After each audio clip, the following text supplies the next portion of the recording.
Okay, everybody, it's part 5. Eventually, Johnny went back to the group to do a few more songs to keep the party rolling, and David, who had about 5 beers on him, was dancing like a madman. Oh, yeah.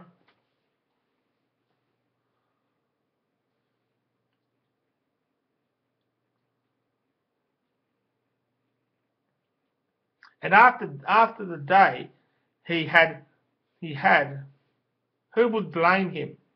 The first song he danced for was Standing on the Inside Looking Out, Standing on the Inside Looking Out, Standing on the Inside Looking Out on the sidewalk accused of murder. And then he started being a bit of a girl, a bit of a ABBA fan. We were saying, Dancing Queen, time to play on my tambourine. And then he really partied to We're Not Gonna Take It. No, we ain't gonna take it. We're not gonna take it anymore. Where he was adding the extras like you're so worthless and weak and drop and give me 20. You're so worthless and weak. Drop and give me 20, woman. Then they played the Angels. Am I ever gonna see your face again? No way, get back off. And David was singing the little extra bit that most people like to sing the song. About 30 minutes into the party, David's sister and work colleague Sue came in to let her hair down, but she only had the soft stuff, just in case David needed a lift home. After that bunch of songs, David was telling Johnny about how unlucky his patients were today, and Johnny was telling him that he was willing to hold a benefit concert with his band in the park to raise money for the victims of the house roof cave-in. And David asked Sue to take his number as he was a bit too drunk to do so himself. The barman was hesitant to give him another beer because he is too intoxicated and needed to go home to rest. So he asked Sue to take him home. The next day, David got up at 7 a.m. in the morning with the biggest hangover anyone could ever have and needed to transfer at least the morning patient so he could detox all the alcohol out of his system. Sue's first patient was a 16-year-old ADHD patient who was coming in for her 3-month checkup to see if anything is wrong or right with her body. First, Sue used a tongue depressor to check the inside of her mouth, and then she checked the blood pressure to find it was quite normal. Then she gave her a diabetes test because he drinks an endless amount of soft drinks, and after that Sue wanted her to book an eye test at the optometrist. So she did and had no problems. Then Mike, who the patient's name requested to have a flu shot so he wouldn't get a cold or flu, Sue was happy to do that. And then she asked Mike if he would like her to do more. And he said, could you please increase the dose of my meds because I am having weird visions. Sue requested a trip for her father, Ron, who is a qualified psychiatrist, where he will make an appointment. Meanwhile, Ron was busy with an 11-year-old boy who is having panic attacks relating to the time between the ages of 6 and 9 years old. He was being terrorized by students at his school.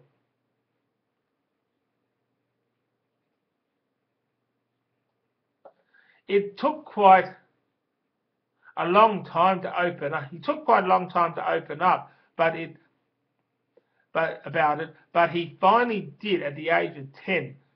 But now he's having terrible panic attacks about being killed by these kids anytime he left the house, whether he was going to school or meeting up with friends, and it was really upsetted him, and he was scared. Ron tried to offer a helping hand through the attacks and wanted to know if there was anything the boys said when they got expelled that may have triggered these panic attacks off. The boy, whose name was Brent, said "When I see you again, I will slice you open and rip your heart." And from that day, he had the attacks.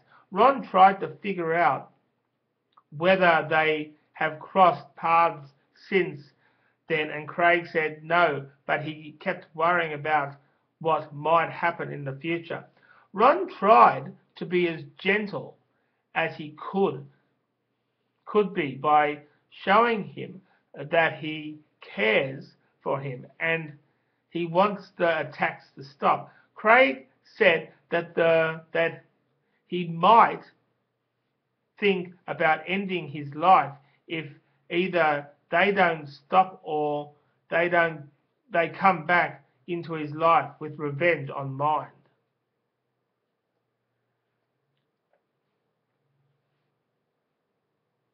Ron gave him the number of kids' helpline as well. He told him about a youth group that focuses on kids as young as Craig to slowly get back onto their feet after trauma, teaching them how to do exciting things and maybe teach him how to defend himself, like doing karate or something like that. Craig said thank you and went home. Meanwhile, Johnny Sibber and his band went to the park near the Yarra River to hold a coin donation benefit concert for Billy, Pamela and Samantha, who were the victims of the suburban house cave-in that at the start of each month. They just turned up, and there was about 5,000 people supporting them to get back on their feet. Barbecues and stores and drink stores and things like that. Donation tins. David was there to be the day's doctor, just in case people need medical attention. And I'm talking about first aid too. It was pretty quiet for David. There was nothing more than a few cuts and grazes, nothing more. The music was great. They played the hits as well as some of Johnny's written songs, which every song was danced to pretty well. David had memories of the other night, and when they started to play the song from Twisted Sister, but he couldn't be as crazy today because he had responsibilities to people who need medical treatment there. There were a lot of moments where David had no patience and he was able to tap his foot, boom, boom, boom, to the music, which he enjoyed very much. The three victims were happy to have a seat right near the stage and enjoyed themselves on how they see fit. The sun made a lot of appearances for today, which no one needed their umbrellas or any other wet weather gear.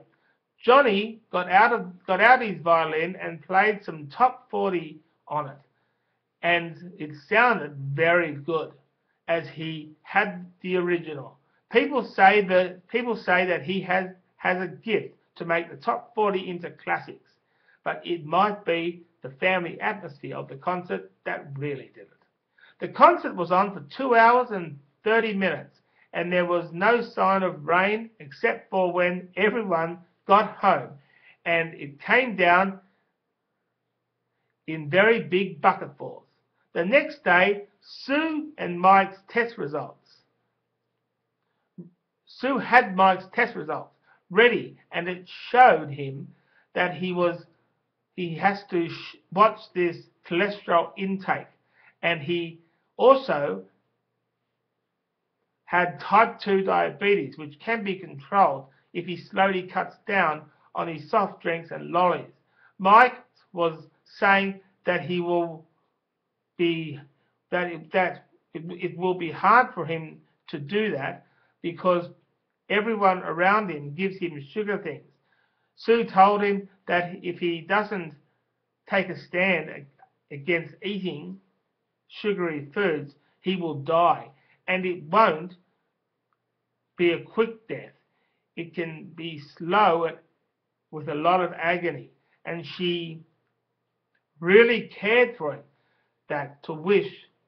to not wish this kind of pain on him. A year on, and the clinic became an instant success with people from all walks of life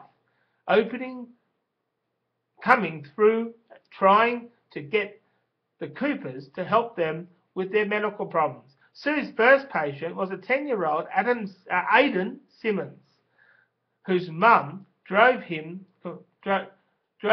there because he was complaining about really bad stomach pains. Sue was feeling all parts to find out where the pain is. Aidan started to cry when she reached the abdominal section, and that made Sue request an X-ray to see what was causing the pain. Sue called his mother in to talk about arranging an X-ray, which she promises to get done today. The mum was so sure it could be gallstones, and definitely wanted to be proved wrong, and she hyperventilated. Sue tried to calm Mrs. Simmons down, and then she said, "Just wait till the X-ray. It might be nothing to worry about." So Sue went to the main office desk to arrange an interview with Aidan. And that was the end of part 5. Part 5 or part 6. I'm trying to go out. I think it's part 5. Okay, catch up.